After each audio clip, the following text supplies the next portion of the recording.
கூட்ட நெரிசல் மரணம் தொடர்பான வழக்கில் புஷ்பா பட நடிகர் அல்லு அர்ஜுன் காணொலி மூலம் விசாரணைக்கு ஆஜரானார். இது குறித்து விரிவாக பார்க்கலாம்.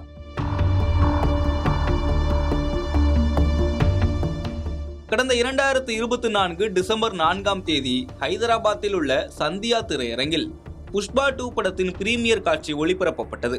அப்போது நடிகர் அல்லு அர்ஜுனை பார்ப்பதற்கு ரசிகர்கள் பெருமளவில் கூடியதால் கூட்ட நெரிசல் ஏற்பட்டது. இந்த நெரிசலில் சிக்கி 35 வயது பெண் ஒருவர் பரிதாபமாக உயிரிழந்தார். அவருடைய 8 வயது மகனும் கூட்ட நெரிசலில் சிக்கி பலத்த காயமடைந்தார். புஷ்பா படம் பெரும் எதிர்பார்ப்பை ஏற்படுத்தி இருந்த நேரத்தில் நடந்த இந்த சம்பவம் அங்கு பெரும் பரபரப்பையும் அதிர்வையும் உண்டாக்கியது. அல்லு அர்ஜுனை பார்க்க சென்ற ரசிகை ஒருவர் மகனுடன் சேர்ந்து பாதிக்கப்பட்டதோடு உயிரையும் பறி கொடுத்தார். இந்த சம்பவம் தொடர்பாக அவருடைய குடும்பத்தினர் அளித்த புகாரின் பேரில் சிக்கட்டப்பள்ளி காவல் நிலைய காவல்துறையினர் நடிகர் அல்லு அர்ஜுன் மற்றும் திரையரங்க உரிமையாளர்கள் மீது புகார் அளித்தனர். இதன் பேரில் நியாய சன்ஹிதா சட்டப்பிரிவுகளின் கீழ் 23 பேர் மீது வழக்கு பதிவு செய்தனர். இந்த வழக்கில் அல்லு அர்ஜுனை காவல்துறையினர் கைது செய்தனர்.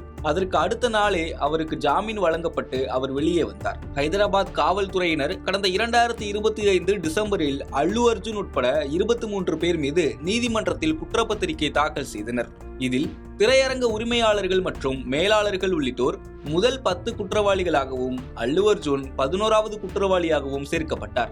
இந்த குற்றப்பத்திரிகையை ஏற்றுக்கொண்ட நீதிமன்றம் குற்றம் சாட்டப்பட்ட 23 பேரையும் இன்று நேரில் ஆஜராகும்படி சம்மன் அனுப்பியிருந்தது. திரைப்பட படப்பிடிப்புகளால் நேரில் ஆஜராக முடியாத நிலையில் நடிகர் அல்லு அர்ஜுன் காணொலி காட்சி மூலம் ஆஜரானார். இந்த வழக்கில் தொடர்புடையவர்களில் மேலும் 2 ஆஜராகவில்லை. மற்றவர்கள் நீதிமன்றத்தில் நேரில் ஆஜராகினர். அனைத்து தரப்பு வாதங்களையும் பரிசீலித்த நீதிமன்றம் புஷ்பா 2 கூட்ட நெரிசல் வழக்கின் அடுத்த கட்ட விசாரணையை ஜூலை 6ஆம் தேதிக்கு ஒத்திவைத்து உத்தரவிட்டுள்ளது.